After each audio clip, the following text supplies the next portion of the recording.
does the science of attraction show up when it comes to dating? And yeah, there is actually a science aspect to attraction and to dating. Now, I'm not suggesting it's the only thing, because as you know, there's three. There's your physical, there's your spiritual, and then there's the emotional. So what is the science part? Well, science is that there's a magnetic north and a magnetic south, as you know, in a magnet, and those two opposites attract. And so you hear the expression all the time with couples or with people, oh, opposites attract. And on one level, that's absolutely true. And from a polarity and what we want in relationship, we are actually attracted to difference, not to sameness. When somebody is too much the same as us, there's a feeling of comfort, a feeling of coming home. It usually, however, has a much more platonic kind of a flavor to it. So there's a comfort level with being attracted to somebody who's similar to you on all kinds of different levels. What happens though a lot of times with that kind of level of sameness is there won't be the polarity, there won't be that arc of sexual attraction which everybody is looking for. So that was something I wanted to hit on a little bit. And you know, in today's world, there's so much talk about equality and of course the Me Too movement and all the different movements of whether it's women who've been persecuted or the black people who've been absolutely persecuted or brown people. So I don't want to go on to a political talk here, but I do want to talk about how that affects us when it comes to dating, because a male brain is actually different than a female brain. They're not exactly the same. The corpus callosum, which is the part that divides the brain, is narrower in a man than it is in a woman. And that's one of the reasons in a woman's brain, it's easier, or a female brain, I should say, it's easier for us to multitask because we move hemispheres a little more easily than what a male-dominated brain does. This is not to say on any level that one is better than the other. It's just that they're different. The hormones that we produce are different.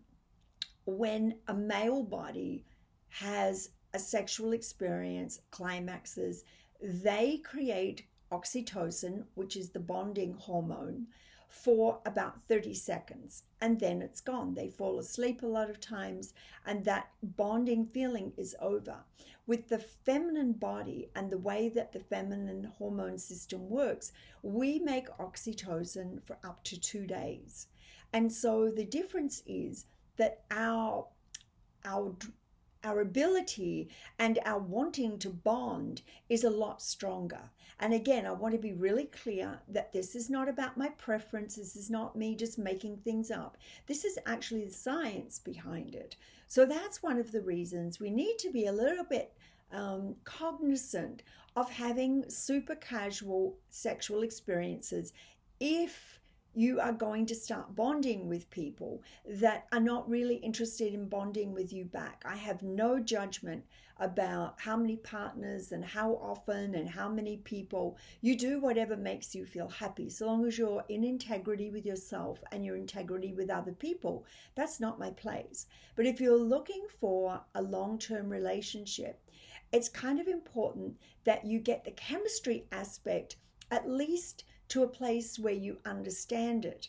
And from a chemistry point of view, you'll usually find that one person, it can be two men together, two women together, a man and a woman together, you will still find that one in the romantic occasion is more comfortable inhabiting the more masculine role of being still and present and taking a certain kind of a spaciousness, because the masculine is about consciousness and the feminine is about love and life, and it's about everything that moves. And so once again, you have two different energies.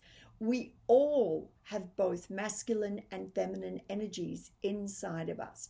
And when we're task-driven, purpose-driven, getting things done, we access our alpha energy, whether we're in a male or a female body. Likewise, when we want to get into a more flowy, artistic kind of a space, we're more accessing our feminine energy. When we're getting into laughing and joy and just the pleasure of the moment, that's a more feminine energy. So it's just great to understand, firstly, that there are these two different energies and how they work in the universe. And then to know for yourself, and this is super key, in the romantic arena, which energy do you feel most comfortable and resonant with? Are you more comfortable in the feminine energy of surrender, of being seen, of being the one that's all light and kind of in the moment of life and very full of energy? Or are you more comfortable in the more alpha role or masculine role, which is a little bit more purpose driven, a little bit more directional, and it really is more about holding space. So neither one is good or bad. You're not locked into one because you have access to all of them. Everybody has access to all.